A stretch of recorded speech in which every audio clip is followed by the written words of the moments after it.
We are going back to 188 BC. After the Aetolian War in Greece, the Roman consul Marcus Fulvius sailed to Kefalonia and requested each city to surrender. The people of Sami, afraid of being moved out of their city, chose to fight, and the siege of Sami began. Livy, History of Rome, Book 38, Chapter 29. Nothing was left undone by the Samians in the defense against siege works or assaults. Their method of resistance was mainly twofold. On the one hand, where the wall was destroyed, they always built a strong one inside close to it, and on the other, they made sudden sorties, at one time against the siege works, at another against the outposts. In these actions, they generally proved superior. One method was discovered of keeping them back, a simple one but worth mentioning. 100 slingers were sent from Megium, Patra, and Dymi. These men had been in the habit, as their fathers had before them, of practicing with their slings, with which they used to hurl into the sea the round stones lying on the beach. In this way, they gained a more accurate and longer range than the Balearic slingers. Their slings too were not made of a single strap like those of the Balearics and other nations, but they consisted of 3 thongs stiffened by being sewn together. This prevented the bullet from flying off at random when the thong was let go. When fixed in the sling, it could be so whirled round as to fly out as though from the string of a bow. They used to send their stones through rings at a great distance as targets, and were thus able to hit not only the head but whatever part of the face they aimed at. These slings kept the Samians from making such frequent and daring sorties, so much so in fact that they called to the Achaeans from their walls and begged them to retire for a time and remain quiet spectators while they fought with the Roman outposts. The translation has some errors. To get a better understanding of the ways of the Achaean slingers, let's retranslate the Latin text. The targets and practice. This group of people had from childhood the habit of slinging to the sea the round stones mixed in the sand, practicing incessantly. They shot at garlands or wreaths of proper size from large intervals or distances, to which one is accustomed to throw across, and not only to injure the head but any extremity. It is unclear if this means any part of the head or any other part of the body. The meaning of coronas is lost when it's translated as rings instead of wreaths. The use of wreaths and garlands is something that is also seen at archery practice in medieval England. The training at the sea could either be casual throws straight into the sea for distance, or more practically along the shore at spaced out distances with wreaths as targets floating close to the shore so that the stones are not lost into deep waters and at the same time they are not broken with hard impacts on other beach stones. The water splash is more visible than an impact on rocky ground, giving better feedback. The training to reach their proficiency would be very similar to the very military suggestion of practicing once or twice a day at targets made from bundles of twigs or straw at 600 feet.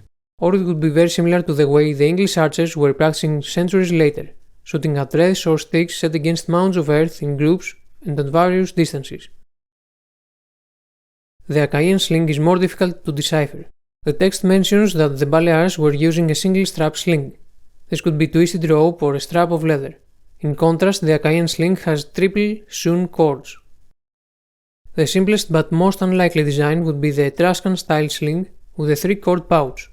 A 3-cord pouch doesn't offer any benefit over a split or a leather pouch and does not require stitches. The last 2 phrases of the description are the most abstract and can mean 2 completely different things. Either the sling doesn't roll open or the cords don't twist during the throw. The triangular pouch sling is partly true to the description because it can feature 3 cords and it doesn't roll open the same way as other slings. Some arguments against this design is that it isn't easier to operate and can shoot a limited variety of ammo.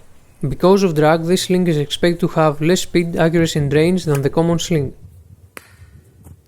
The last argument against this sling is that the description emphasizes on the stiffened sewn cords and not the pouch, which in this case would have been a more important part to describe. The most probable interpretation is that the description refers to increased cord stiffness so that the bullet doesn't spin in an unpredictable way or the cords don't tangle and they release cleanly. If the material is leather or rawhide, the simplest explanation would be 3 overlapping straps of leather stitched together to increase stiffness by thickness. The saddle stitch pattern would be the simplest way to do this, but there might be better suited patterns.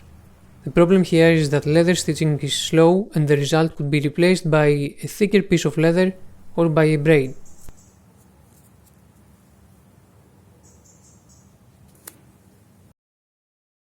In modern well-made Balearic slings, the cords follow a narrow braid pattern with opposite twists on each side, which increases stiffness.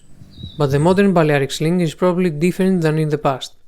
Assuming that the Balearic sling of the past had simple twisted cords, and the main distinction of the Achaean sling was the increased cord stiffness by stitches, with the purpose for the cords to not rotate in relation to the pouch, then the Achaean sling would probably consist of 3 twisted cords stitched together side by side. This can be made even stiffer by twisting the cords as hard as possible while stitching them together, with the central cord being the thicker and the side cords having opposite twists and smaller thicknesses than the central one. This way, the torque of each cord would counteract each other. This is the most efficient and effective way to achieve cord stiffness by the support of stitches.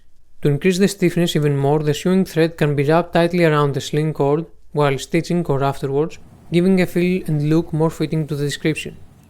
The idea is to have the stitches hold together a structure that is resistant to torsion instead of having the stitch pattern itself do the torsion resistance, which would be more easily replaced by a braiding or weaving pattern.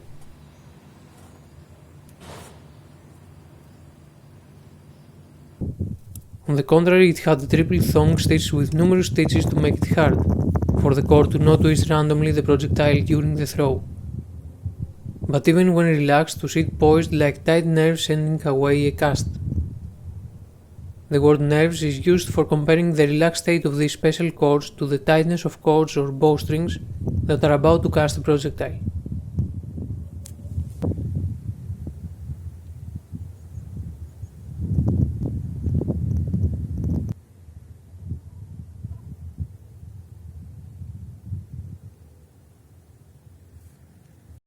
Why use 3 cords and not only 2 with opposite twists?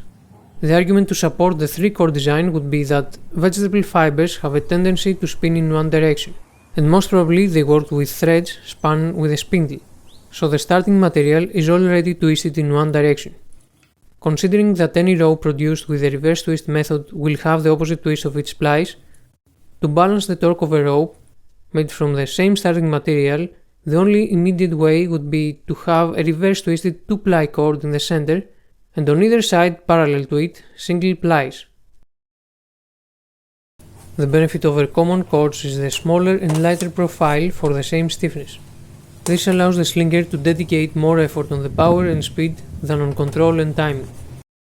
I'd expect the Achaean to be a split pouch. The truth is that this text is not detailed enough to reach a definite conclusion, so the Achaean sling design will remain a mystery. But the intention of the design seems to be an increased stiffness of the sling. In another video I will talk more about the construction methods and problems of this design.